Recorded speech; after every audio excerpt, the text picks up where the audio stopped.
the Prison City Podcast. When the bars go up, you're officially locked in. Welcome to the Prison City Podcast.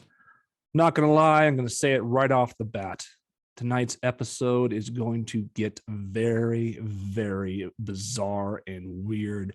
And I've gone over this all day. All this bizarre shit's been happening lately with Redgate and the alien and everything else. And it's been really, really fucked up things I'm going to say tonight. If you thought last week's episode was pretty fucked up, well, there's 2 F's for anybody that's offended by that. So might as well quit the show right now. But without further ado, a lot has happened with the independent horror film I've been working on called Redgate. And so we are bringing back tonight a special guest, Don Bromley, who caught the alien fifth dimensional being on his camera, and it's just been exploding across the internet right now. A lot of stuff to talk about there. We're going to go super, super, super deep into all of this. So if you like UFOs, aliens, bizarre sightings, bullshit talk about herpes and shit, this is definitely the episode for you to check out here, folks, tonight. And without further ado, let's get to our panel here. And I'll first go to Mahomes there in just outside of Omaha, Nebraska, I believe. That is correct. It's great to be back here in Nebraska and back on again. This is going to be really exciting because it's like we were there for like the birth of this celebrity. It's almost like all 4 of us gave birth, and now the celebrity's back, you know? So it's like, I don't know, do I get starstruck, or is it kind of like I'm a proud parent? I don't know what to expect. Really excited. Awesome. Yeah. It's awesome. So what he's referring there to, folks, is, Don Brown was originally on this show, and this podcast kind of started to launch his career with his alien photo, because the guy, I believe it was Discovery Channel, contacted me after that episode aired with Don and his alien photo, and he got a gig right out off the bat. And then a lot of it has happened since then, but that's kind of where this whole progression has kind of started with the Prison City Podcast, folks. Clearly the number 1 podcast for talking about aliens. So Matt, welcome to the night show. What do you have to say about all this? You know, I wasn't here for the first Don Bromley Prison City podcast. So when you guys talk about it, I don't know, it just kind of all clouds over. I think I remember who Don Bromley is. About 7 feet tall, razor sharp teeth. That's from It, by the way. Let's dive. Let's go. That is a classic line from It. And we also have Kelly here on the show. Welcome to the panel, Kelly, tonight. How are you feeling? Yeah, great. Don Bromley, we launched his career right off this podcast. Don't let him lie to you. The last time he was on the whole thing, and this week he said he can give us about 5 minutes. So we're very fortunate that he can do that for us, even though we are basically his great-grandfather of his success. You know, had I known we were going to launch his career, I would have put something in writing about how we should get some cut of it. And now he just, he treats us like some sort of one-night stand that he'll barely answer the phone call for. I'm like, you want to come on the Prison City Podcast? He's like, what the fuck is that? He's like, I'm actually doing another podcast tonight, Pat. Maybe you've heard of him, Dr. Oz. Makes no sense. He's like the Foz, Danny Fossness. Hey, don't use his name, god damn it. My favorite part, anyone, I don't know if we have any new listeners, but anyone who listened last week, my favorite part of what was happening last week is we went like our year review. But at the time that we were doing that, this story with our first podcast went from 45 views to 4,000 to 6,000 to 12,000 as we're doing the show. What's funny is that wasn't even our number 1 rated episode according to Pat's countdown ranking. So I think that was hilarious. Oh, it's hilarious. Yeah. It just it was exploding. Yeah. That's crazy because you get so many messages day in and day out. We got our fantasy football league and personal messages and all that. So a lot of times when there's a lot going on and you can't really pay attention, you're trying to skim through these messages and you don't really understand what they're saying. So anyways, Mahoney, I didn't even realize you were talking about the Prison City podcast with those 12,000 views. I thought you were talking about something that was on like Don Bromley's page or whatever. And then I just happened to be on YouTube and I saw the Prison City podcast episode with Don Bromley. I was like, what the fuck? 11,000 views? Yeah. So I didn't read your messages close enough, but that's pretty fascinating. No, it's wild because last week our number one, like our top show had like 300 something.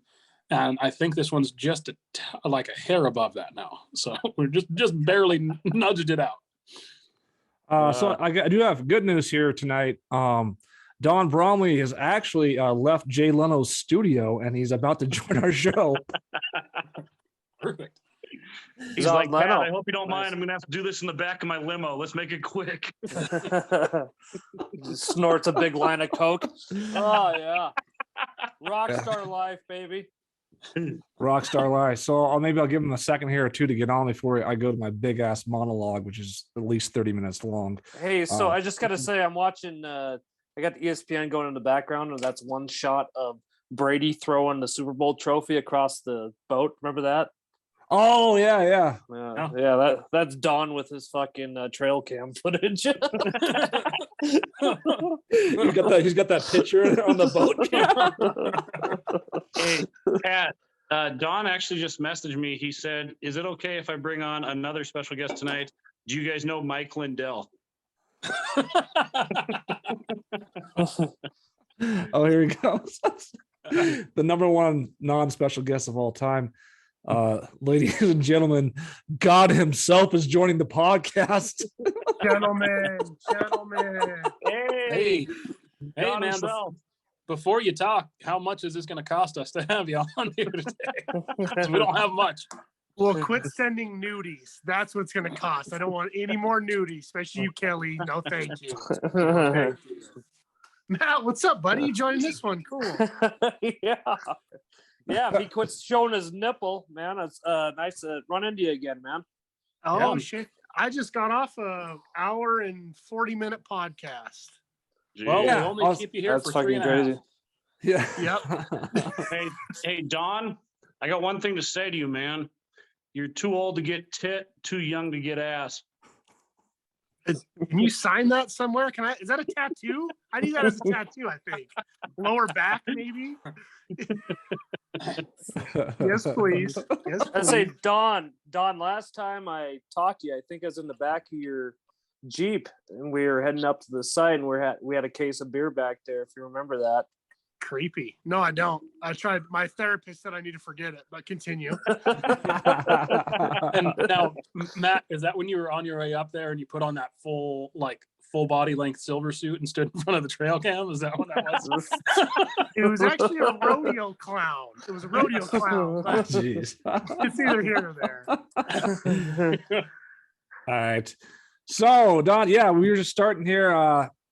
I haven't said anything so far, just the opening thing. So, yeah, there he is. Everybody, our special guest, Don Bromley here again, back on the show to talk about what now is by far the number one Prison City podcast alive because of everything that's happened this past week. So, what I kind of want to start with the show with is kind of give a brief summary of everything that's happened, point by point. So if anyone just tuned in to see the discussion of alien footage or whatnot, we might not get directly to that right away. So just fast forward to about 2 minutes left and we'll talk about aliens. No. We'll talk about Kelly's nasty mustache. Okay, good. Ron Jeremy like. Continue. Oh, nice. But okay, so since the last podcast, it was actually wild. I think it was a day or two after I did the Prison City podcast. I got a message from a producer at Discovery Channel for the show Fright Club. And they heard the podcast, they did some research, and he reached out to me like, man, let me give you some money. You're going to be on the show called Fright Club, hosted by Ozzy Osbourne's son and the three Ghost brothers. Like, perfect. Went on their show. That was fun because that was pretty lighthearted. You could tell 2 were convinced it was a human, 2 convinced it was paranormal, extraterrestrial. That actually is going to drop next month on Discovery Plus. Oh, it is. Oh, yep. fuck. So it's going to be. They told me it's going to be February. So fuck, I can't wait. Yeah, Man, the timing for all this is just it's kick ass. It is too. That's awesome. Did they tell you how they found the podcast? I think that's the thing that I'm like most curious about. Here's what lost the bet. Yeah. Here's what happened. I should have fucking asked actually. The guy emailed me like because it's my YouTube channel, or whatever. So he got my email off the YouTube channel. So he emailed me directly and asked, can I get in contact with Don? Like, sure. So I send his information over to Don or whatever. And yeah, fuck, I wish I would have asked him. I think you said he searched Montana Alien or something like that, and it popped up. Yeah, that was his go-to. He searches all the states and Alien, and then he has this whole list of things that he searches to find new media. And he searched Montana Alien, and it brought him to your podcast. And then he saw our episode, and that's how he got a hold of me. Yep. So did you need a glass of water or anything? You just did like 2 hours worth of talking. Golly. Hey, guess who else was on the podcast? Mr. John Amy. Yeah. Yeah. Oh, yeah. I heard you were like, hey, after this, I got to go over and do the Cutler Brothers podcast. And John Amy was like, who? Cutler what? Like, they give inmates phones in their cells? I'm like, I guess. Like, I just went with it, Oh, that's hilarious. But yeah, so tonight I did just not to make it like similar to the past episode we did. We can recap everything from that episode basically, and everything's that's happened from there. I just want to go back. This just been a fucking crazy journey, and I told everybody before the show this is going to be a really bizarre episode because I'm going into some really bizarre stuff that's been going around lately in my life and different things I've done since Don actually was on this show. This will be another recap of some weird psychic stuff that I got started on in voodoo and whatnot. But anyways, my goal with this was always the same, to make this the #1 horror film of all time. And this went back to Alaska with me and Kelly talking about filming this horror film in the hills, this place called Redgate, with all these stories. We had kids growing up from aliens to weird murders and paranormal and stuff like that. The biggest difference, though, with this Redgate film now and what this film has become is, unlike the Blair Witch Project, this film is now like fucking 90% like true. Like, it's like there's just like part of the narrative part is a little bit twisted or whatever. But beyond that, I mean, I would think Don has thanked me a lot for a lot of things, but yeah, I've also like to thank you. We got now a film that's, I don't have to fucking lie about it. It is fucking true, Right. Yeah, that's been the fun narrative of seeing the evolution. Like, I think of one of the favorite parts for me, especially as this is evolving, is that day I came over to your parents' house and all of us were standing there like, guys, what can I do to help you out? Like, well, we're just going to run this. Let's just put this in. That led to some trail cam footage that we went up in the middle of the night and did. But just that was really the spark that started this big drive for this show. And now, I mean, this was my 6th or 7th podcast this week. Yeah. We're getting producers calling us, writing us. People are interested in my image. It's wild how it's really blown up. It's as of late.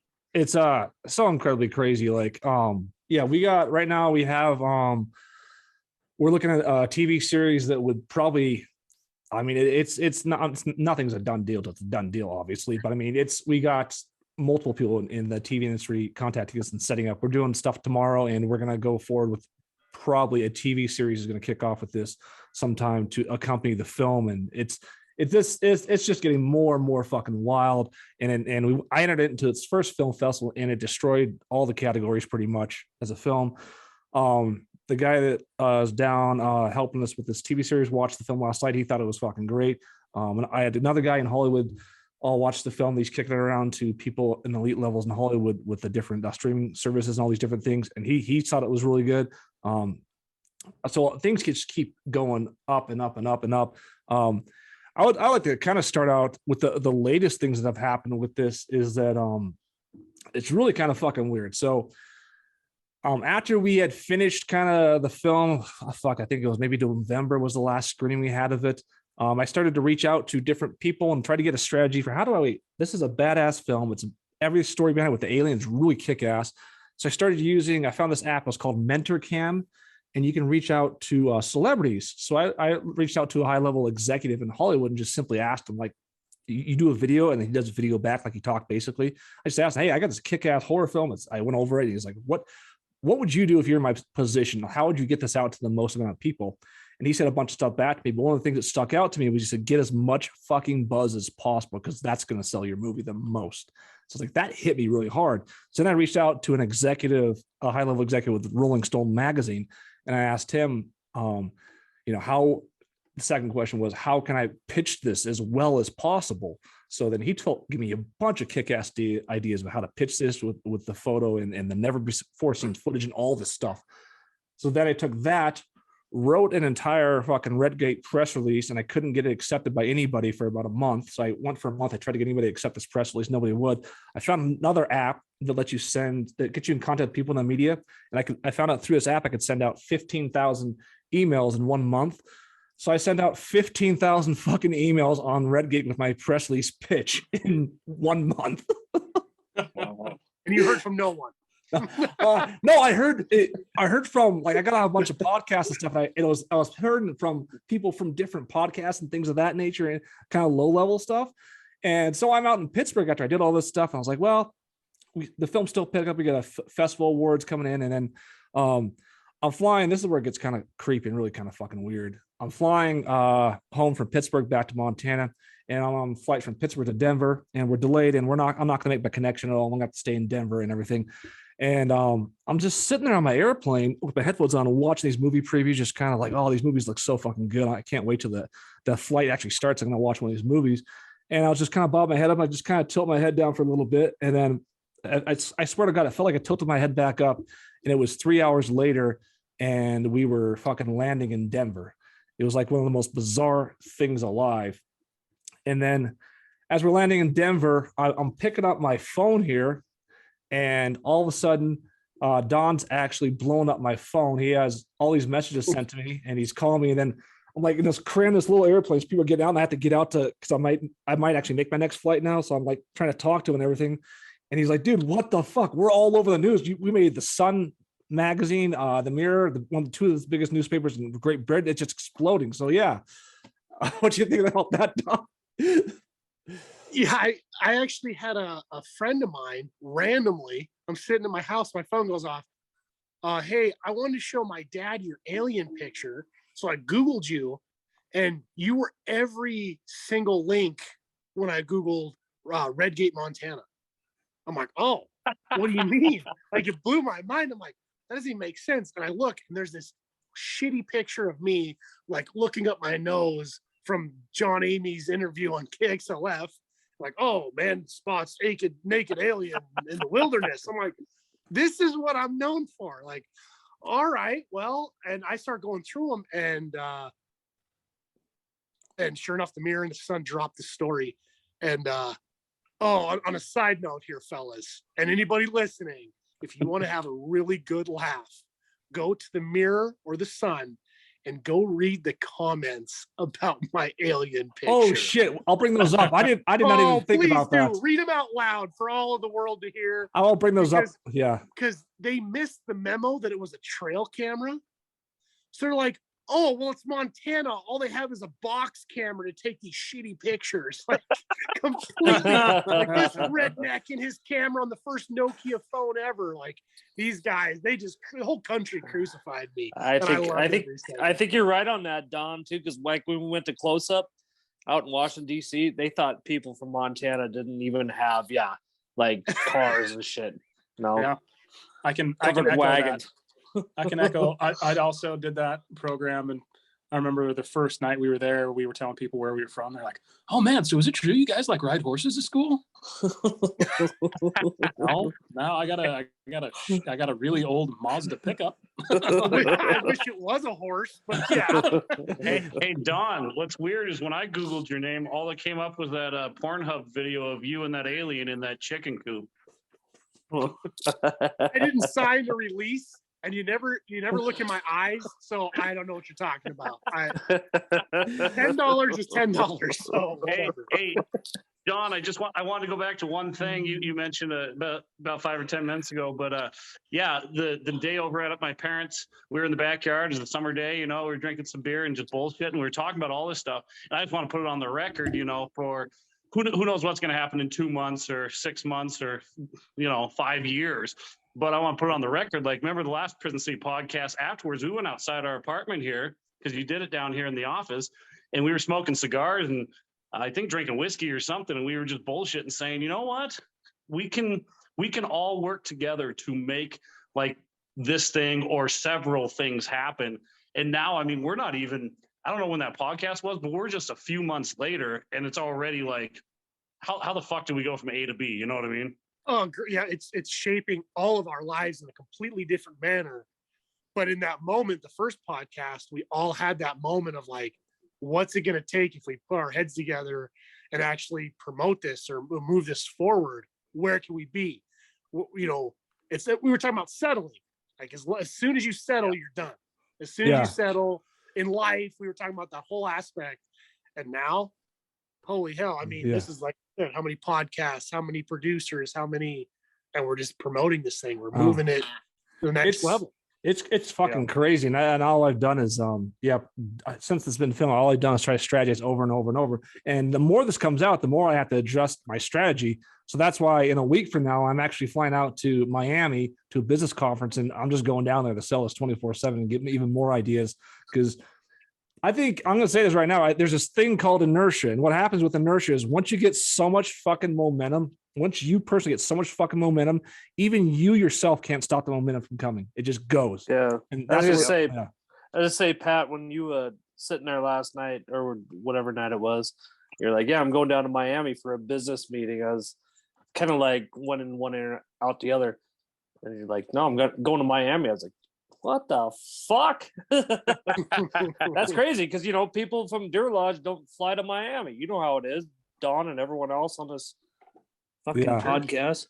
I mean, what's funny to think about, I don't know I can't remember exactly how long ago you got this picture on your trail cam, but think about like what your life was like the day before you found that picture and then what it's like now. Like just how much one thing like that, and it's not like, who knows, like a lot of people might have just looked at it and been like, oh, it's just a weird blur and just deleted it, like, and not only did you see it, you just kind of like, you wanted to look at it a little bit more, and now look how much it's changed just the whole trajectory of your lives, and then this film and potential TV shows, and you're already in it. You're in an episode that's here coming out in the next 2-3 weeks. So it's crazy, man. It's crazy to think about. It's funny you hit on that because I actually, so this is the actual story behind it. I had this picture for like a year, and I was an antler opener by Sealy Lake, and I was with two of my buddies, and me and this buddy made it down to the bottom. We call up our other friend, like, hey, where you at? He's like, oh, I'm way up on the mountain. I'm coming down the road. We waited for him forever. Never showed up. I called him. He's like, oh, I came across these guys. Just drive up the main road, take the right fork. So we drive up there, and there's my buddy sitting on this tailgate of this guy's truck. And I walk over. I actually saw the guy earlier in the day. He found a huge shed antler. And I start BSing with his son. And he's like, so what do you do? I said, I work for this ranch, blah, blah, blah. Some about trail cameras came up, and he goes, man, have you ever got anything weird? I was like, oh, buddy, you're asking the right guy.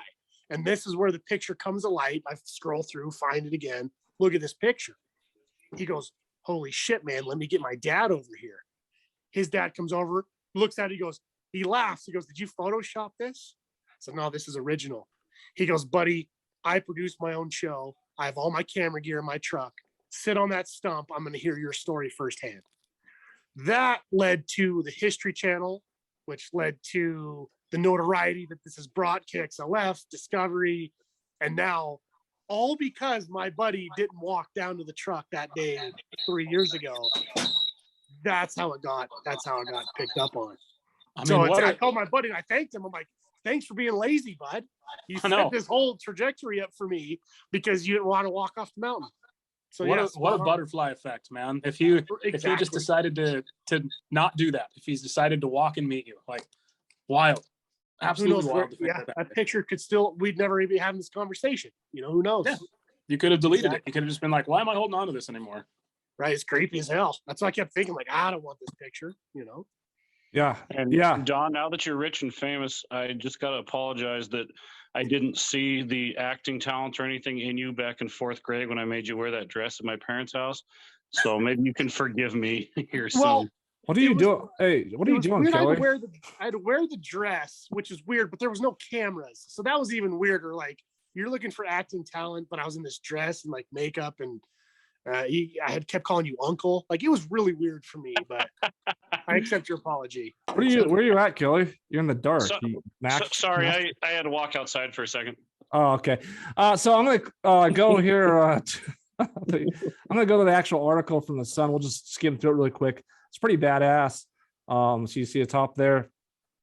Photographed a bulbous head of naked alien as the creature ran past my hunting camera in a notorious UFO's hotspot. So those are not my words. So we're all clear here. And like the naked part, like I think that made it sexy and appealing, but I never said those words. This is so fucking weird. So this is a big newspaper or whatever. Out of all the papers I contacted, I had like 10 people from this newspaper all get back to me and want additional info. So my first email was a gigantic teaser. Then my second one, if they were interested, was like links and everything else to what was this whole story was. And every single person I contacted from the Sun wanted at least the second email with the links and everything.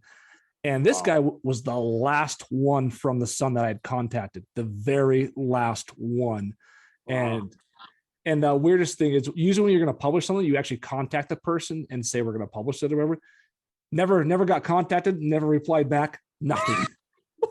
I contacted you. Yeah, I found out from you. Yeah, what the hell? And I had no idea firsthand. So if I didn't find out from you, I probably would have found out scrolling through Facebook one day. So that's pretty fucking wild. Yeah, I was like, but he writes up a really good story. Hunter claims he caught a naked alien. Here's a photo right there. That's the picture looking like sexy. I'm Chinese. Yeah, that's the one. That's the picture they got. Yeah. God, might as well have Kelly's mustache. And then there's my name there. Filmmaker investigator Patrick Cutler told the Sun on he's working to make a documentary of the phenomena around Redgate. So where do they get the naked alien from? Because they keep putting that in quotes. Did you say that? That was you. No, I did not fucking. He said the naked alien. No, I never said the naked alien. I never said that. No, well, they quoted you, bud. So what are you going to sue us? No, it was you.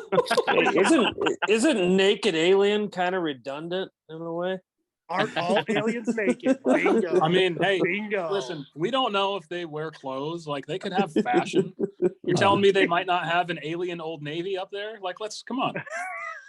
Hey, the podcast I was just on, the guy describes the alien as some branch or some tribe of aliens that are into fashion. So you're onto something here. You got this, Good God, that's deep. Holy shit. They like music and they like fashion. That's what I learned today. I like this image right here. They literally go right to Deer Lodge, Montana. They go all the way there to show you exactly where it is. Redgate, just remember, in a year or two, this place is going to be the hub for, this is going to be Roswell 2 here. It is. I've pitched that from day one. Roswell Part 2. Yep. It's so fucking crazy. We already got all kinds of shit going on there. But yeah, that's the email. Or do you think it's an alien? I mean, let's look at C. Yeah, click on it. Let's see what people click say. That poll. Let's see what we're looking like. Oh, boo! Britain, boo. Boo, 54% are not convinced it's an alien. Bullshit. Hey, that means 46 are either they think it is or they're not sure. That's not bad when you. Yeah, that's a pretty good stat. Right, yes, for those audio listeners out there, the 40 only 54%. There was a 3 option poll there. All right, questions remain. This is some more stuff. I wonder what video it has on here. I actually. Oh, it's just a kid. Did you guys see the video that went? It was been up for like 5 or 6 days now. Had over 100,000 views. Oh yeah, on YouTube. just on the basic story of what that is. So what those are they have these YouTube channels that basically they take like a streaming news story or whatever, and they just throw it on there really quick and just put like almost like a robot voice that copies the language. It's very, very fucking bland. It has almost 100,000 views on it. I think it's over 100,000 now. Yeah. Yeah. My YouTube channel's been exploding, not only with Redgate, with our podcast episode, but my Redgate trailer's getting a shitload of comments on it. My music video "Smack My Bitch Up" is honestly going through the roof. It has nothing to do with Redgate, but I just love that music video. That one you have to have that one's like age restricted video. You have to like sign in and say you're 18 or older to watch. Oh, I just want to ask. I can't get in. I just want to ask Mahoney. Are you ready more now than ever to watch this fucking movie since we've talked about it for 8 months? I know. As far as I know, like I'll never get to see it, but yeah, I'm excited to watch it. It'll be in like 10 years. We'll bring it up to our float trip, and you guys will finally let me see like some bootleg copy. Oh, that'd be awesome. Hey, Pat, I was going to touch on something you said earlier. How the guy said make it blow up, and I just wanted to go back to like the preview, the trailer for Paranormal Activity. That's what got me to go see it in a theater because that was so unique. You know what I'm saying? I think you have something like that here. You know, like the trailer, the more realism, people like, oh shit, that actually happened, or even like if they're questioning it half. But that was literally the reason I went and watched that show that day, because it's like, sadly, just to comment on that, sadly, or maybe it's not sadly, but still the best form of advertising out there is word of mouth. People talking about it, people saying, hey, look at this crazy video, look at this crazy newscast, let me share this article about Redgate or anything else. And that's with our theater and with Hollywood films and everything else. It's word of mouth. I don't think it's ever going to be beat by any form of media. I don't know if you guys agree or not. And that's what I agree with that. Word of mouth is because it shows with this fucking thing, because every time, you know, you get this out to more people, there's a huge fucking reaction to it. Tons of people tune in and check it out and look at it. You know, like 100,000 views on one YouTube, like all the podcasts you've been on, like people really are hyped up about this thing. Yeah. And I would say easily 90% of what I do in life is because somebody drags me to something or hypes something up or tells me about it. 90% of what I do is not my own choice. It's just like, I mean, like the other night we went to West Side Story because they said, hey, let's go to West Side Story. So, I mean, that's really, you guys are on the right fucking path with, you know, continuing to make this thing explode for a long time. Decades. Yeah, and I mean, most likely. You're not wrong. And Kelly, word of mouth now with social media, it's on steroids. That's going viral. It's basically word of mouth, but with the power of technology. Yeah. And the fact that we don't. Oh, I was just gonna say, there's movie hunters, there is UFO hunters, there is myth hunters, there's Bigfoot hunters that will buy a plane ticket, no matter if they're from New York or Maine or Florida, wherever, to come check this place out because of that myth involved with it. I'm telling you, I've done it myself. Like, we have to go check this out. Here's a great example on your point right there, right? I just said this on the last podcast I was on.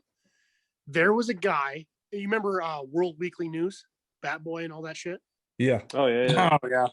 They released an article that they captured Bigfoot in Deer Lodge, Montana, and they were hauling it over McDonald Pass to Helena, and it broke out of the trailer and got out, escaped. And there was a guy from Texas who called the Powell County Sheriff's Department and said, I will give you $10,000 cash to show me where he broke out of the trailer so I can release my dogs to hunt Bigfoot down. Yeah. And exactly what you're saying, Matt, like people from all around will just come to feed into it to you know, scratch that itch, and that's the realm we're falling into, and this paranormal subculture. And how do we even know how many people have even seen this? I mean, like Mahone said, it was trending on his feed in Nebraska, and someone in Spokane saw it. And like, so if it's trending there, then it's trending everywhere else. So right, we're probably millions of people have heard the story by this point, like over millions of people. Well, right. The thing that you got to remember is like YouTube views aren't like you got to watch the whole thing all the way through to get a view count. So there's plenty of people who probably didn't watch the whole thing, but actually know what's going on. Watch and the Matt, pictures.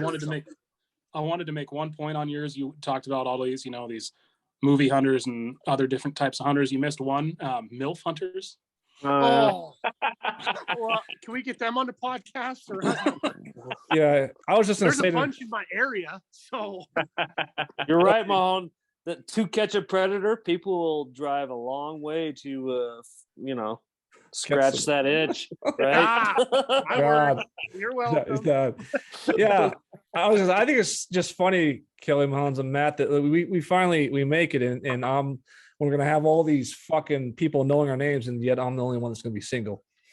Sorry, guys. Dude, I'm single, and you completely cut me out of that deal. So shit, I forgot he was there from the beginning. Yeah.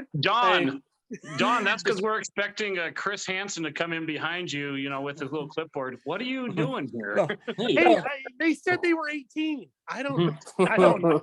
Okay, me and Dawn, we literally divorced our wives a couple of years ago because we knew this was going to happen. Yeah. I don't want my ex getting part of this money. Like, no, see ya. No, I'm talking about the fucking pussy. That's what it was. Oh, my bad. Hey, Don, we gotta quit sharing the same one then. All right. Don, that naked alien, was that at least 18? Because if not, you're in trouble. God, they're gonna be 15 next week, so it's not that bad. But that's an alien years. So yeah, it's actually 13. They're milk hunter. I'm a milk hunter. You guys remember? So you're gonna have to register as a sex offender throughout the universe? Yeah, I just can't go to school zones anymore. So, Wise man says. You read that headline: Man captures naked alien on trail cam. Yes, he got one naked. Yes, that's what we wanted. He got one naked. It's just like, I don't know. Naked's the word that made this go. I'm really convinced of this. If it wasn't for naked, I don't think we'd be here right now. Just saying. Thanks, Pat. Back to your thing about like if it explodes, when it explodes and we all become rich and famous. I've always wanted to be that Philip Rivers or several other Kurt Warner. I wanted to be that celebrity that has 19 kids. So I'm living the dream, man. That's crazy. So you'll be famous, but you won't be rich because kids are expensive. 19. That sounds like a cult. But all right. Hey, don't worry about it, motherfucker. The problem is when like number 16 comes out looking like me. That's when you're gonna have issues. Hey, Don, was your last podcast anything like this one? I like how like I showed up all nice and I was like, look in the camera and don't laugh, spoken less spoken to, sort of a deal. Nah. This one, fuck y'all. Like, I don't give a shit about it either. Hey, Kelly, I can't wait till your kid pops out and it looks like a naked alien. Esteban, is that you? Isn't that how all babies look? Kind of, yeah. Yeah. So, and you can tell me I need to wait till the film starts. Is Don going to be in the credits, or is he going to be in the in memoriam so people think he's dead, because that helps sell too. Well, I can't quite reveal that part of it. Let's just assume we all die in it. Yeah, Don who? Who's this guy? Like, nah. Well, I got to say that the movie was filmed, 2 Septembers ago, and Don wasn't even part of it. And now somehow 2 months later, or 2 months ago, he becomes the fucking main character. You cocksucker. That's what money and a big dick gets you. You're welcome, boys. You're welcome. It's like it goes fuck. Yeah. Don might, I'm not even joking. Don might have more screen time than the actual actors we hired and paid to be in it. Yeah, you were paying me too, but the check's in the mail. Like, I'm, your secretary. It's coming. Yeah. You said that more than once, and anyway. So Pat, now that you have like a trailer for it, has that like what's the next step? You emailed 15,000 people, so like you got the story out there. I guess like what's next? So now, so Don's been getting blown up by a ton of people for podcasts and everything else. I've been getting blown up by a lot of like film festivals just sitting there like, oh, please submit now, 50% off, please submit now. And then I got the TV guy blowing me up the other day, or talking to me the other day about that. So what's next is we're gonna work, the TV thing, which is I don't think we really have to do a whole lot of work for it. We just have like an interview and stuff tomorrow to sub, and we're waiting to see how that goes. But I'm gonna work really hard, still work on the film, and again, like I'm going to Miami to try to figure out a strategy to really market it out there a whole ton. But I'm also looking at submitting it to like more film festivals and everything else, and just continuing to try to reach out to people and get just a strategy to reach out to as many fucking people as we can. Like I was talking to Don yesterday, it's like at this point we have a shitload of credibility behind it, a shit ton for an independent film, like a ton. There's got to be someone that sees that vision. It's like, holy fuck, this is going to be fucking massive. So I don't think it's going to be a hard sell at all, to tell you the truth. I think that's why we all think this TV show is pretty much already good. The guy I was talking to, who's again a really well known, I won't say he's a really highly successful person, has lots of shows on all over. He was very excited about it. Said it's I can't imagine no one biting on this. It's going to be on somewhere. So we have that. So the idea is to have the TV show running alongside the film as like an extra piece to it or whatever, and then see how that goes. But I mean, yeah, it's hard to predict how to get it distributed or when it's going to be actually released and where it's going to be released and all these different things. And who knows, you start talking to like Netflix or anybody about a TV show, and next question they're going to be, oh, there's a fucking movie with it. Oh shit, or Hulu, Amazon Prime, or whoever. But my thing is, the truth is you got to get as many fucking bidders as possible, and that's how you can drive up the price of your film. So I want to get as many fucking bidders as possible for the actual film itself and see how far I can drive that up. And hopefully at some point I'll get like an agent or something like that to drive it up. But I'm hoping to sign a deal here within the next couple months, honestly, to tell you the truth, the way things are going. But this 10X business conference I'm going to, there's a lot of rich people there, a lot of highly successful people there. There's a guy, it's really popular. His name is Grant Cardone. He runs the whole thing. He's a super popular sales guy.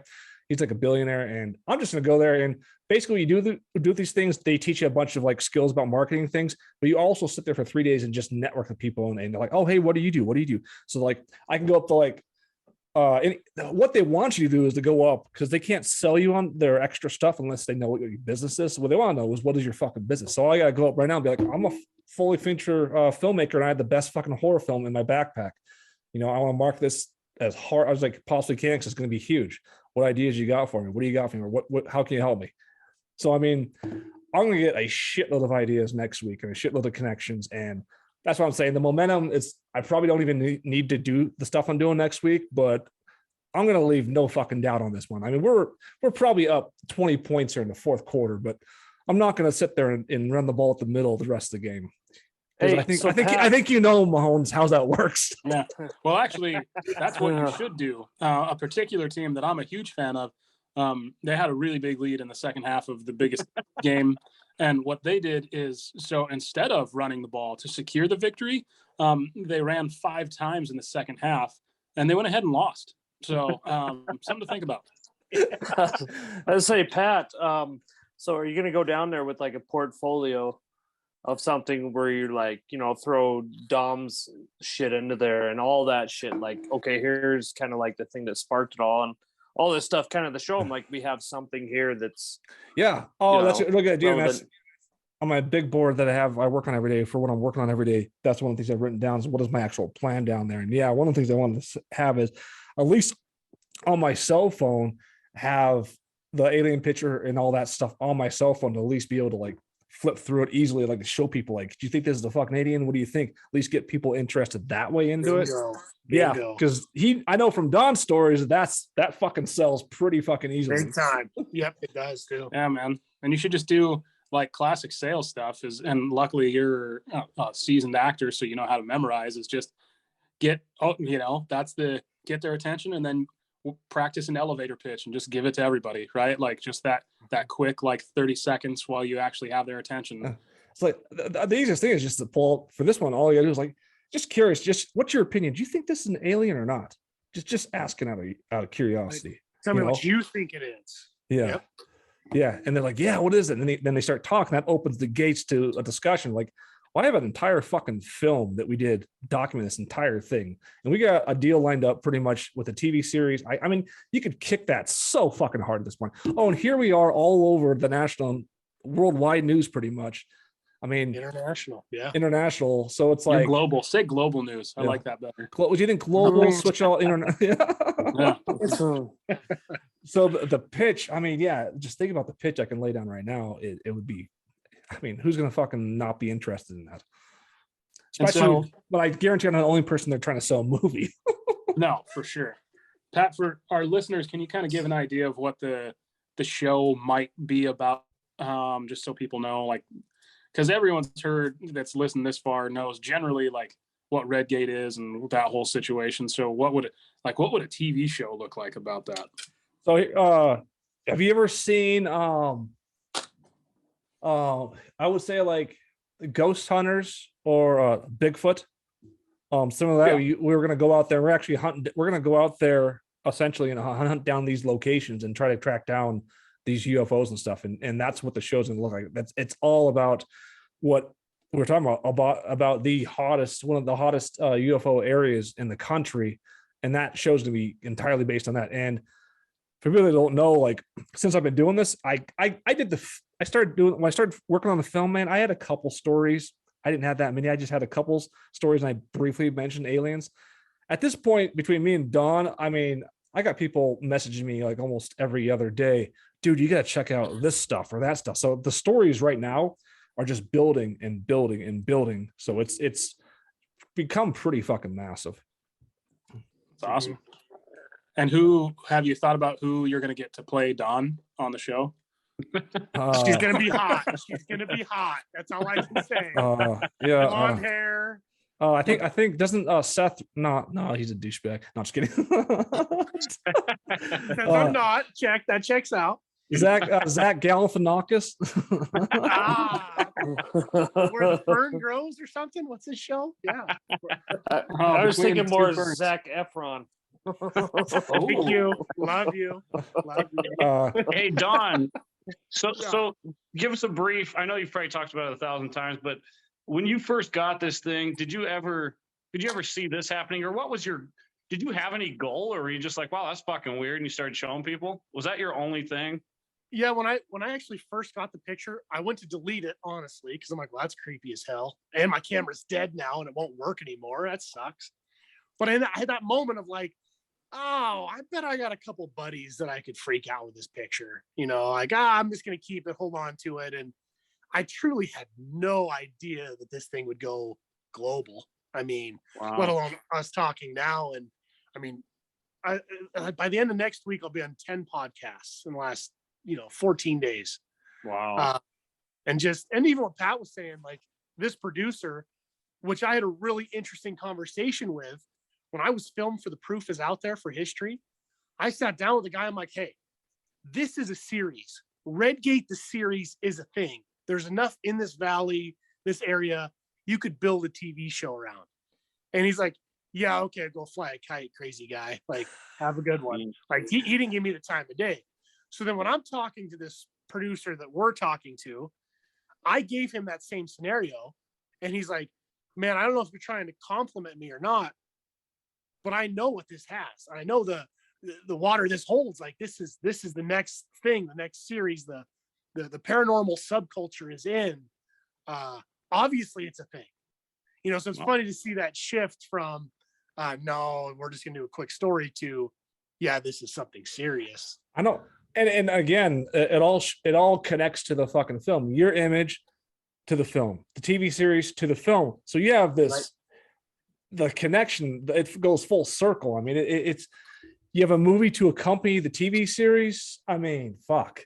Well, I was going to say too, it's been a thing from when I was a kid. I remembered it. So it's like kind of like been this Redgate thing, a legend, or if you believe it or not, it's been around here for years upon years. Decades. And yeah. And what Dawn has further cements that.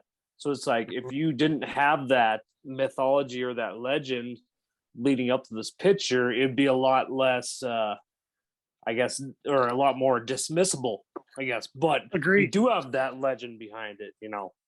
Yep. Yeah. That makes sense. And what's your take, Don? What's your take? Like, you know, I know we joked about growing up, and you know, I was friends with your brother all growing up, and we'd film little movies, you know, and we've always filmed the Cutler brothers. And have you ever wanted to be a actor, a celebrity? I mean, do you enjoy what's going on right now, or where are you at right now? Is this something you wanted?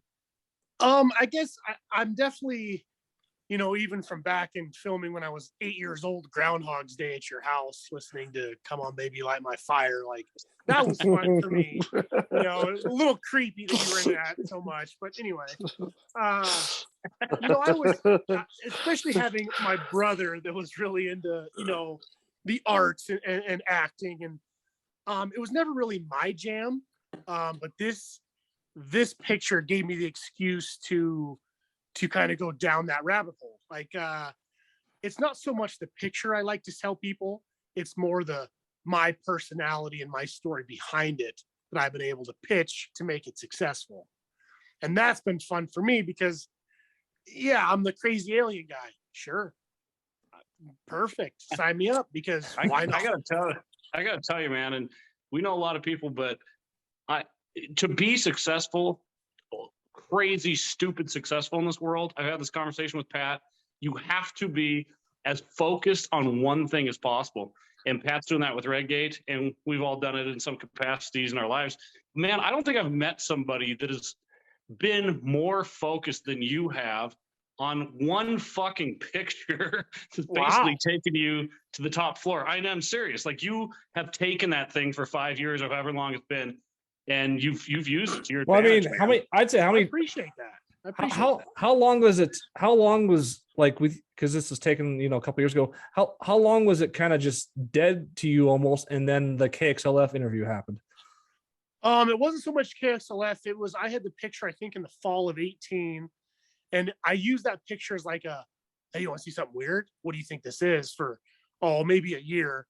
But it's when I met my buddy, Jim Kinsey, up on the mountain at Seeley Lake at the Antler opener, when it finally hit daylight, when he was like, holy shit, man, sit down, let's interview you. And then that led to history. And then my old professor, Mike Masters, my anthropology teacher at Tech, he got a hold of John Amy. Actually, John Amy got a hold of him and said, hey, I'm doing a story on Redgate. Who do I need to talk to? And because I sent him that picture and we discussed it, like, wow, what the hell is that? Like, buddy, you tell me, you're the UFO expert, which led him to the KXLF deal, which I think is very interesting, because in that moment, John Amy said to me, which I didn't know him from Adam, I knew him from the news, but if you have anybody else of interest or different personalities, bring them up to the interview. All right, Cutler brothers, let's do this thing, you know, because nobody else in town would I pick, you know, like, and I think that kind of adds to the success of this picture and this film and how where we're at now. And that's the thing about having success. If you want to have major success, that's like all these different people have to get like involved in different connections and different things, where it's like boom, boom, boom. Because the curious thing about this, how this whole took place, is really it started for me when I was kind of stuck in a weird place with my film, where I didn't know I was gonna finish it. I was still working on it. I didn't care for a lot about it, and then honestly, what turned around for me is honestly the boycott Pat Cutler movement started right before I met you. But it was weird. So the boycott Pat Cutler movement started, and then right when we hooked up, then it really fucking took this whole other turn. And and it just kind of, I got so many different ideas. It's kind of way changed since then, and everything's just been nothing but momentum ever since then. And you know. Now we're getting to the end part where it's just about, let's go at this 24/7, market 24/7, and just leave no stone unturned here, and just, you know, Pat, I got to put a diss on myself, man, because when that John Amy interview for KXLF came down the pike, Don had texted me about it, I think the night before or 2 nights before, and I literally almost dismissed it because I don't even know why. I know John Amy pretty well. You know, we were in No Greater Love and Butte on stage together, so I got to know him pretty well. And I was just kind of, I guess, just being lazy. I was like, that's where he died. Kelly just cut out there for a second, folks, as he's going in and out of his house. Not sure. I want to hear more about this though, because I caught that vibe from Kelly when I reached out. Like, hey, dude, I got this deal lined up for my picture, Redgate. There you go. And he's like, yeah. Oh, sorry, Kelly. Yeah. You know. No, sorry. I've just been downstairs, so I'll just stay in one place. Sorry, dude. That was so cliche though. You're like, and the one thing I have to say about this is this, and you cut out. It's honestly, like, if we actually have anyone that listens to this consistently, they'll think it's some sort of bit we do for every single episode. Well, my apologies, but I'm in a goddamn construction zone here, and I'm tripping over shit. But anyways, I don't know where it cut out, but to finalize that story was I kind of dismissed it because I was in no greater love with John Amy. And no offense to him, but I was kind of just being lazy. I was like, okay, no, Don, that's your thing. That's your picture. Go.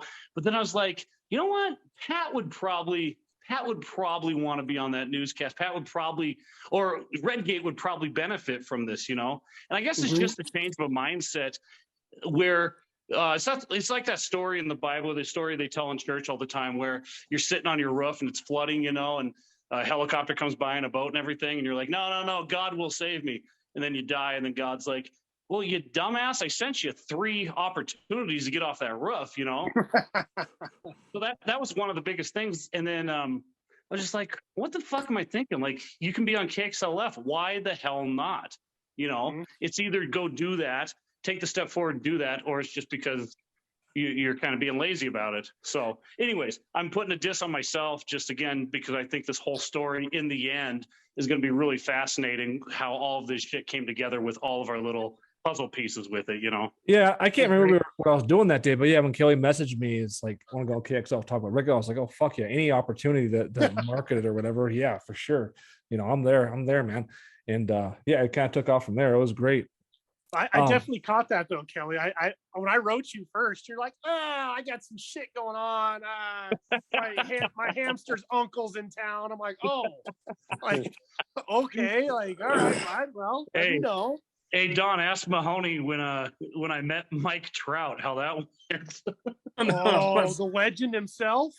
Yeah. Oh, you know, like autograph something through some friends, I was able to get him really close. To the best baseball player in the world. Of our time. Yeah. Basically, reach your hand out and like this, he's right there.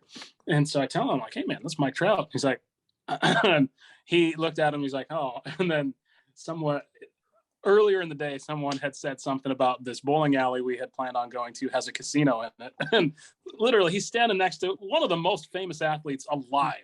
Agreed. And he's like, oh, he's like, cool. So when are we going to that casino? Wow, you gotta regret that every day you wake up, right? Like, that's horrible. Yeah. No, but he's really awesome about getting us into shit like that. I guess I'm just living one day at a time, and everybody's a human being, and I'm just like, we're all like creating awesome shit out here, and everyone in my eyes is just equal. Yeah, and keep creating. Yeah. Hey, Mark, you mean Jules Waivers? That's yes. The bar you want to go to with the pie gal? Yes. Jules Waivers. Wow. Plays pie gal. No one knows how to play pie gal. Yeah, Kelly's down there throwing hundreds down. I didn't even know how to play. It's just only on the table. Apparently. Yeah. No, it's. Let's say before we kind of get on to the next thing, I wanted to touch on. Matt said Redgate's been a Deer Lodge thing forever. It's been so long that Redgate was a part of our 3-man show about Deer Lodge. So I'm not sure if you guys remember. No, it's been around. Yeah, no, it's been around for. I remember our 3-man comedy show in the old Montana State Prison years ago was it would be the song about Redgate. What was the start? The second half of the show, I believe. Yeah. That was a shitload of fun. Oh yeah. So I just want to move on here to just some more things here. Some random. I'm going on some random shit lately because for me, I don't know what's been going on, but it's been fucking weird shit. So yeah, like I said, the recap. Don was blowing my phone. I got in this airport plane that I fell asleep on. All the stuff started happening. I looked in my pocket of my pocket, and I had airplane tickets that were somebody else's. It was the most bizarre fucking thing that alive. And then I missed my bags for like it was like pretty much a week. I couldn't find my bags. I lost my bags completely. I have some girl from Singapore offer me sexual favors. I'm not sure what that's about. But here's kind of and this is kind of though what I'm about to say is like this is how far this fucking film journey has taken me. This is just supposed to be like a full-length feature film, all these things, and then from all the stuff with the alien footage and all these different things, it got down to are you guys outside in the same place? Me? Maybe. Give me a hug. I'm gonna mute. Hit mute. Yeah, I'll meet you for a second. Hit mute. He's like whacking off super hard. So like Hey, this is all I see of Don right now. oh Jesus. An asshole of a cat. Jesus Christ Almighty. But what because Don, I know you haven't seen every episode, but I've gone down trails of witchcraft, psychic stuff, voodoo, all this stuff. But that really was part of my research for Redgate, because part of the thing was one of our guests on here, Mike Freeze, he said, check out, you should talk to a psychic about the area.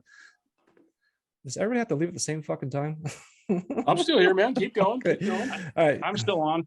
All right. He's like, you should talk to a psychic about the area and see what they have to say. So I talked to a psychic about the area, and then the psychic led to all these pictures of voodoo and witchcraft and stuff like that. So I started messing around with that a little bit, and it just really kind of got weird after that. I'm not going into the voodoo stuff this episode, but basically, this is really weird. I got so far into it, I did have some like positive spells cast for Redgate to make sure it's successful, because I don't want to take any chances. That's bad. Yeah, I want to meet you. But basically, one of the things I did is I had a psychic, and it was a little over 2 months ago.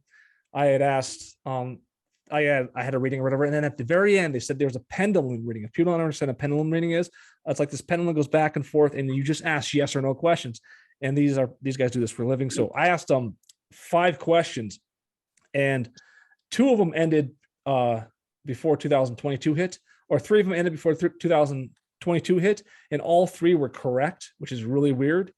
And then the 4th one just came true basically yesterday. And now it's like this 5th one is like the final one to come true. And then I know for a fact that Redgate's going to take off. But how crazy is that? That is fucking crazy as shit, man. Yeah. Well, Yeah. we had the episode on quantum jumping, and I recommend anybody to go watch it. I don't know if we break it down as well as some of the YouTubes that are specifically on quantum jumping, because we tend to joke and bounce around all the time. But yeah, once you start, I don't even want to say messing around, just using your mind and realizing the capacity that you contain within yourself. It's pretty fucking crazy. It's pretty fascinating. And I just wanted to say one quick thing, Pat. I was wearing a business coat the other day, and I felt something in my pocket. I was like, what the hell? And I removed these cards, and the top card said voodoo cards. What? Yeah, I'm not even joking. I was like, where the fuck did these come from? And I started looking around. I was at the parents' house, and Mom looked at me. She's like, oh, I put those in your pocket. That is creepy, though. That's so fucking I don't know creepy. what that means. She said, I thought they were tanners, but they were like literal tarot cards. I'm like, why would these be tanners, and where did these come from? Anyways, maybe I shouldn't have done it, but I ripped them up. There's about 5 of them. I ripped them up and threw them in the garbage. I probably should have held on to those. It kind of It's freaked me not, out from yeah. all the shit we've That's talked weird. about. From all the different voodoo and witchcraft stuff I've done. Isn't that Yeah. fucking weird? And it's Yeah. weird doing that in an area like Deer Lodge, and I think all of us can admit this. Whenever you leave town, it's a different vibe compared to when you're in Deer Lodge. There's just this weird fucking energy here. You know what I Yeah. mean?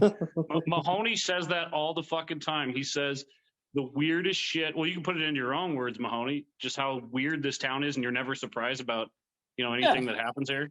I mean, we've all known all the different stories growing up, whether it's, video cameras in the locker room or like police shootings or, my name was on a hit list in high school. Yeah, it's crazy.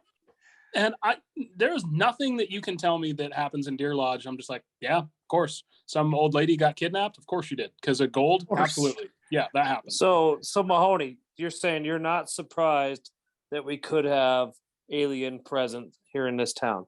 Not at all. Of course not. I would say though, yeah, that's probably one of the reasons both me and Mahomes have never really seriously dated in Deer Lodge. It's the place is freaking weird. Well, I was reading some stats on Missoula. What the hell? Like, Let's how does dive that tie into into aliens and girls you date? These girls are possessed by aliens in this town. I'm telling you. I was reading Weird energy.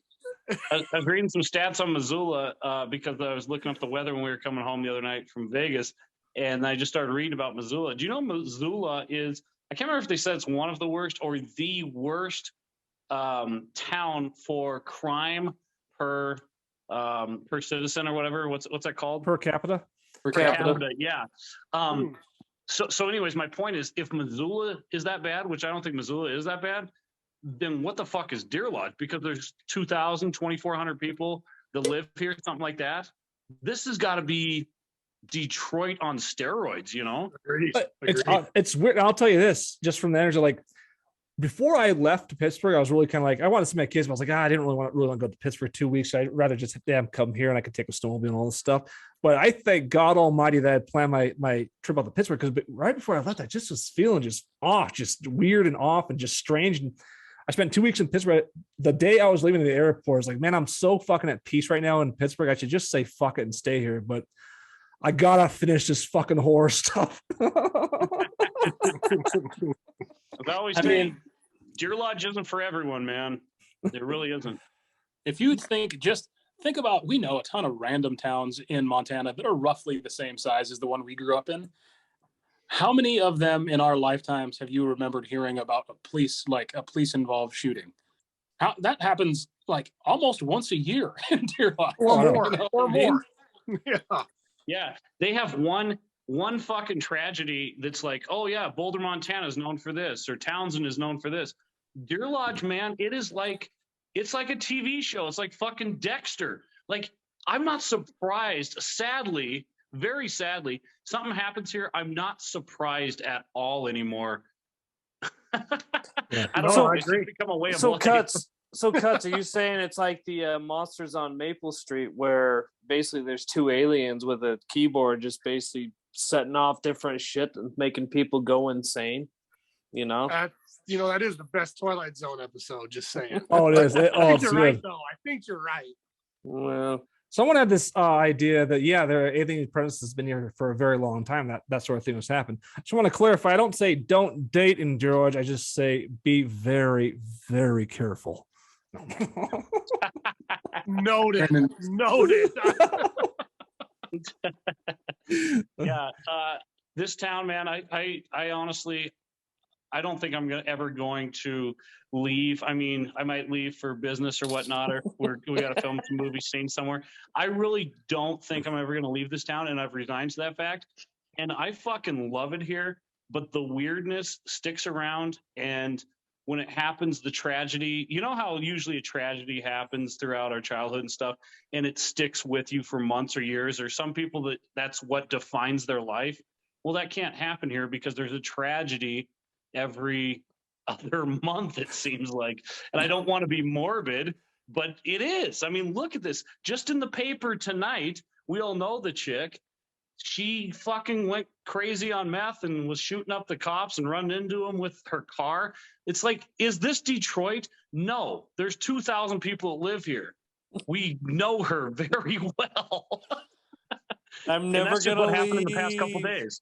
I'm never gonna leave, dear Lodge. Fuck, hypnosis, bro. I'm happy here, man. I really am happy here. I'm just saying, most people probably would lose their fucking minds. Most people do, yeah. No, I think it depends. I'm like a love hate with Deer Lodge. Honestly, like there's just the town, the mountain, the beautiful scenery, everything's there's a lot to love here. There's just like I've always had issues with Deer Lodge on the other end of it that are, sometimes not so pleasant and a little bit dark or whatever. I just don't want to end up like that one Twilight Zone killer where it's like, I'm a mannequin. Well, you live in one of the most beautiful places on the face of the planet. We could all admit that, with the most fucked up people on the face of the planet. It's a trade-off. But there's so many. The best people I've ever met in my life are from Deer Lodge, Montana. But then on the flip side, the worst people I've ever known are from Deer Lodge, Montana. No, it's a mix. I agree. I would say that I'm super proud of where I'm from. I love my hometown, and that Kelly's point, we don't have a lot of people in the middle in terms of extremes. Deer Lodge is a place of extremes, like extreme tragedy, extreme like ridiculous things happening, a ton of great people, and kind of a ton of shitty people. And there's not like a bunch of people. I mean, there's not that many people there anyway, so there's not that many people that reside right in the middle. We're a town of extremes, extreme beauty and extreme weird shit. Extreme beauty and extreme fucking horrors. And You would naked know. aliens. Yeah, hey, I was thinking about that. You guys are on a podcast with a guy that gets naked aliens. So where do I fall in this realm? Well, and I love how small the town is. When like the funeral home, we did the haunted house there. The cops came and talked to me because somebody came and destroyed our ticket booth and everything. We've talked about that on the previous podcast. But the cop came and talked to me, and I was like, you're in a small town. And he's like taking down all the notes. So yeah, what time this happened? And he was asking me questions, but you could tell he's a little bit nervous. And he looked at me, he's like, yeah, my daughter really wants to get on your stage, so if you could help her out there, maybe I'll go arrest this person. I'll use the nightstick. He literally said that though. I'm not even joking. Yeah, Kelly goes up to him. Hey, sir, can you trust your wife? What'd you say, you lip dick motherfucker? Shawshank reference for all you listeners out there.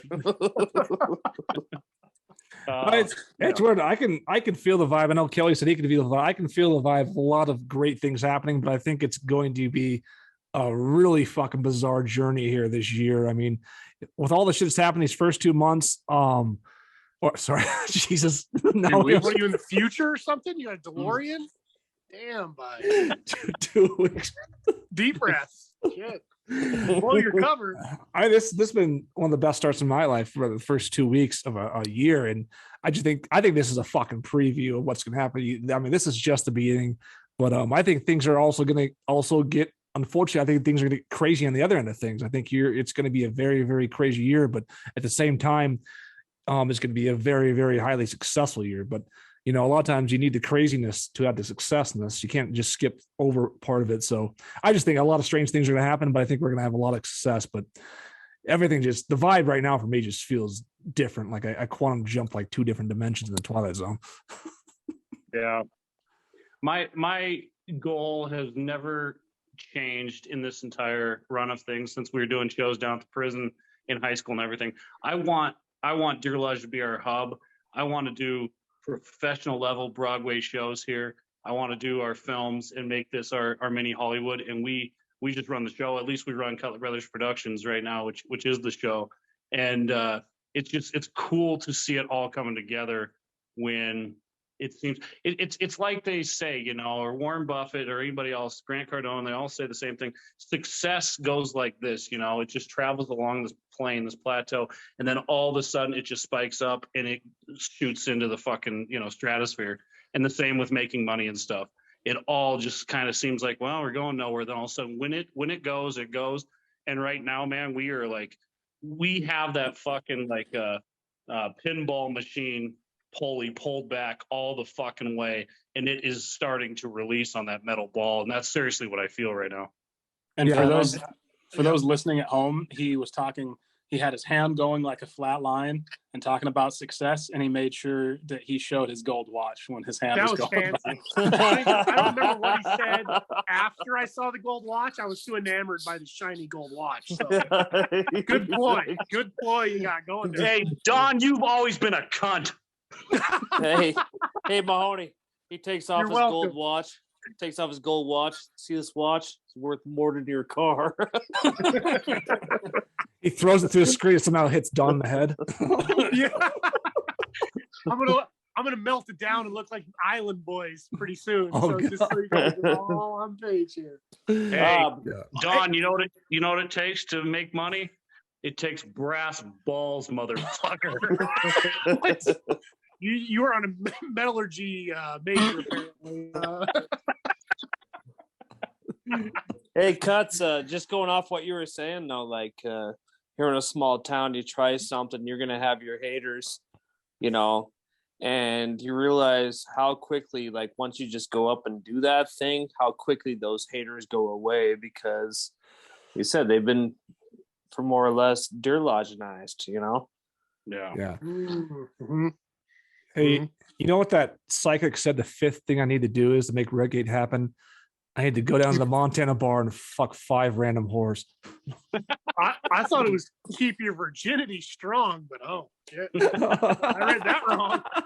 I read that one wrong. Someone give him a bottle of Jergens, get it out of his system. God. That sounds way too aggressive. Jesus. No, I'm very happy to say that I'm officially done with the voodoo witchcraft Virginity? stuff. Virginity, having sex. Like, I feel like you've told me that you're done with it before, yet I keep hearing about all these things. I feel like they keep sucking you back in. Yeah, new year, new me. Like, what the hell? It's like the fucking Matrix. You can't get out of it. Now Kelly's getting voodoo. I'm gonna tell you, you should not have torn those cards up, Kelly. Should not have torn them up. See, you fucked up big time, bud. You fucked up. Big Okay, this mistake. is on a serious note, though. Okay, so you four all kind of in cahoots, right? You've all known each other for a long time. Blah blah blah. Me, I'm the outside looking in. Like, yeah, we did some films, and I've followed you guys through the years, but I'm always the back seat. I was never more impressed with the Redgate film at the showing at the theater when it was actually time to do the final cut. I'm not trying to play this down like or arrogant here, but I was absolutely floored how well that film turned out. And it showed me, if you put your mind to something and you're passionate about it, how well something can come about, or what you can create. Like Kelly was saying earlier about your mental capacity, what you can actually achieve if you focus on something. And for me, that's probably the funnest part about this Redgate project, is seeing how involved and how in-depth everybody is behind this. Minus you, Mark. You ain't worth shit in this film, so fuck you. But I'm impressed, though. I honestly, it was refreshing to see something that really, you guys dreamed up and put together. And let's just say you've come a long way since Groundhog's Day back in 90. If you don't go way back, me and Kelly have been talking about, so we've been doing films for a while. We've been talking about doing another horror film for a very long time. And I finally, one year I started working on it. Then I was like, a lot of shit's happened in my life. I can't do a film right now. And then I kind of just revisited it during COVID.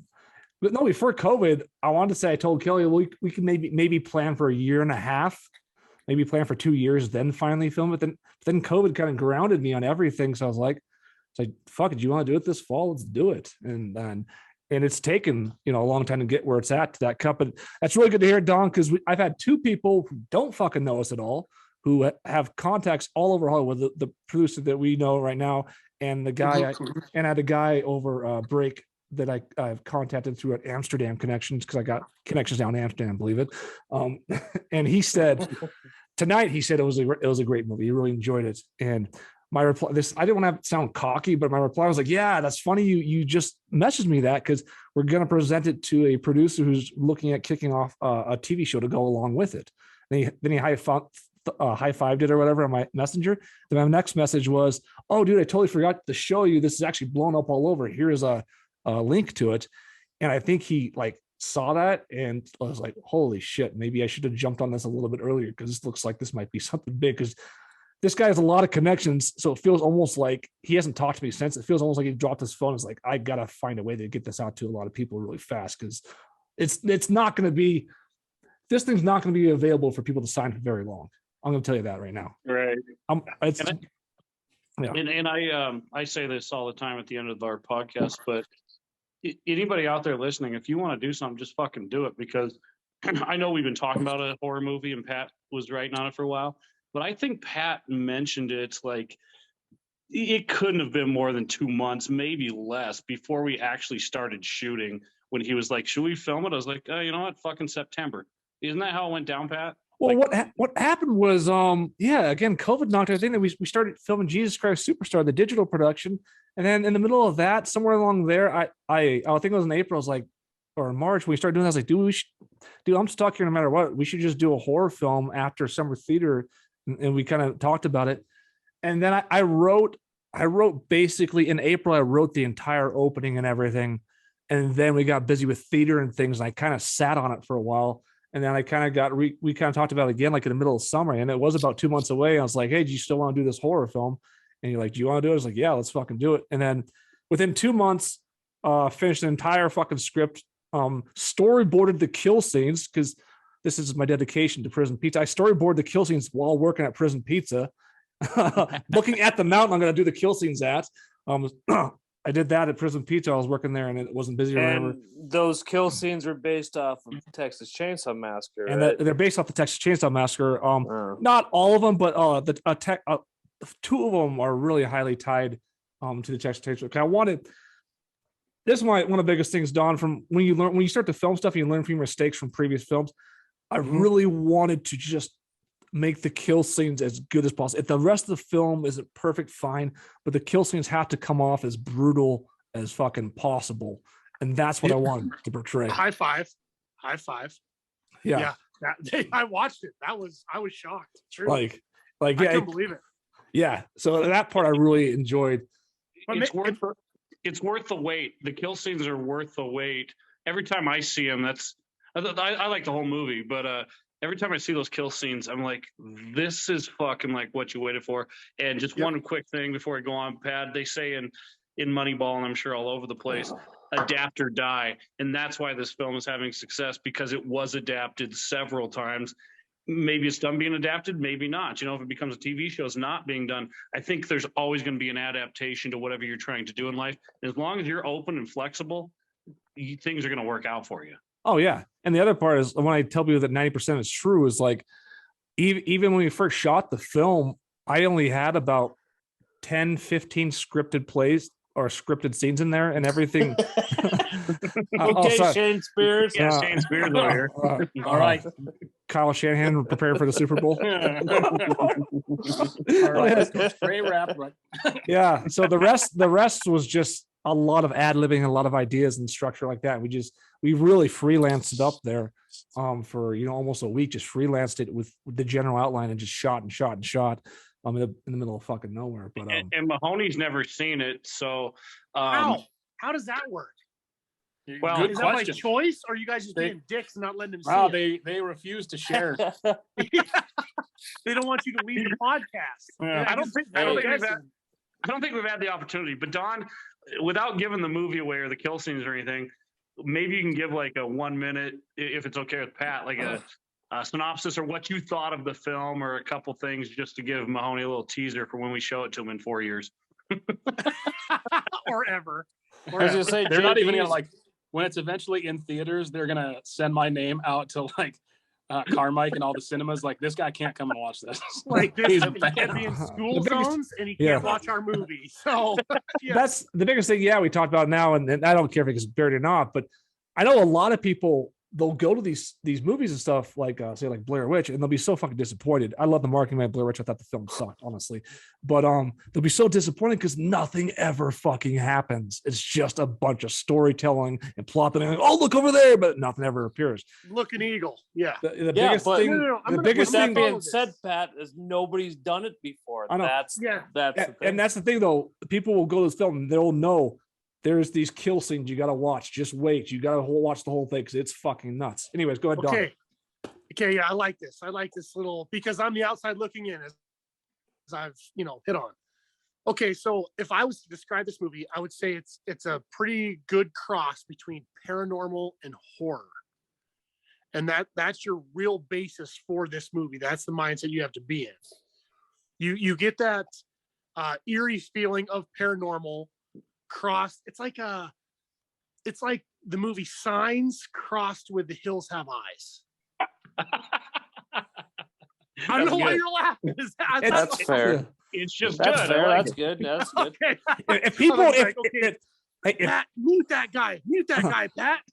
if that's how people describe that, imagine how interested people would be like, what? I gotta see Yeah. that now. Take my I mean, I money. can't Yeah. because that's the first thing when you said that. I was like, okay, I'm like, color me interested because I don't know how you combine those two movies. Riddle me this. Why hasn't Mark seen the movie? I'm actually really intrigued by this. I don't think there's been an Anyone? opportunity. Anyone? I don't think there's been an opportunity to. he's do that, only but- he's only in draws for like 5 minutes a year. And when he does come, Oh. he goes to the play, and that's like there's no time. He goes to the play, then we basically go to bed afterwards, like because we have to get up in the morning. So the suspense is building for you, Mark, right? For sure. Yeah, I mean, shit, half the country's seen it before me. For sure. So, Mahoney, I will take you if you can wait long enough. When this is out in theaters, I will fly to Seattle and I will take you to the movie theater. You can buy the tickets, I'll buy the popcorn, and we will watch it together. Well, all I that's- can say, I don't know why you're going to Seattle because that's where my brother lives. So you'll have to catch that flight from Seattle to Omaha if you want to catch me. Well, I was gonna say, Well, I'm hopefully in Mike Montana, Trout's you know? not in the theater. Hopefully Mike Trout's not there because you'll fucking mess that up too. So Don't use his name, god damn it. he's just another person. Yeah. All right, ready to round those horses? All right. Well, Now, I actually, I will say, if it goes into like a film festival somewhere nearby, or if you get into like one of the big ones, I will make a trip. I will take vacation days and I will go support my friends and watch their film for sure. Oh, most hell of a likely. guy. Oh, that's yeah. I wish I had friends like that. Shit. Matt, what's your final words on tonight's episode? My phone's on 1%, so I'm glad I made it this far. Usually I go as long as the phone lasts, my backup phone. But yeah, I want to thank Don for being on the podcast tonight. It was great. Tons of shit ahead of us, and I'm excited to see what happens. Put into work. You guys have done all the work. Good job. Let's keep it going. All right. Thanks, buddy. And Kelly, your final word. Yeah, fun episode. Good to talk about the movie again. I'm sorry that Don went into detail unprovoked by anybody. Maybe drink a little less next podcast, Don. 3 hours in a podcast. 3 hours in, boys. I don't give a fuck. It's my Podcast final time. statement. Hey, motherfuckers, my final statement. No, Don, we love you, man, and we'll see you at the interview tomorrow or whenever. Tomorrow Yeah, it is. I don't know Tomorrow. when this airs, but we'll see you when we do that interview. Tomorrow at 10 o'clock. So for everybody out there listening, come down here. No, I'm just kidding. Sign up. Open interview. All right. And Mahomes, do you get your final piece in? I guess, yeah, I'm excited to watch film. Don, thanks for coming on again. This has been, it's Thanks, so buddy. crazy to just think about how it started, and especially you just kind of sitting on it for a year and where it's going now, and just kind of, you know, the inertia of everything, and just the butterfly effect of your friend not wanting to come down that leads to this, that leads to hundreds of thousands of YouTube views, to movies, to TV. It's just, you never know. And I think Kelly's made this point like 100 times, is you just have to be open to the opportunity, because you never know when it's going to present itself. So it's really cool. I mean, hopefully people out there are somewhat inspired by our big naked alien. Yeah. Good callback. Awesome, man. And Don, your final words for the night. If I was going to describe your film, it's definitely signs crossed with hills have eyes. So I'm going to leave it at that, because everybody's whiny bitches on this podcast. Secondly, though, I'm really excited to see where this is going to go. It's all your guys' hard work. I just got this picture, and I can pitch this with my personality and so on. But it's really your guys' hard work to push this thing to the next level. And I'm excited to see where it goes from there. So I appreciate you guys having me on the podcast. It's always fun. It's always a good time. No, it's a team effort on everything, man. I mean, we're all here because of a lot of reasons, not the voodoo and witchcraft, certainly. No. But yeah, without the pitcher, without the movie, without KXLF, without, you could go down the list of things, and it takes you know, really an army to get this where it needs to go. But and looking forward to it tonight. Premiering it on YouTube. No, I'm just kidding. Anyways, that's the show for tonight, folks, and come back next week. And I have no idea what we're going to talk about.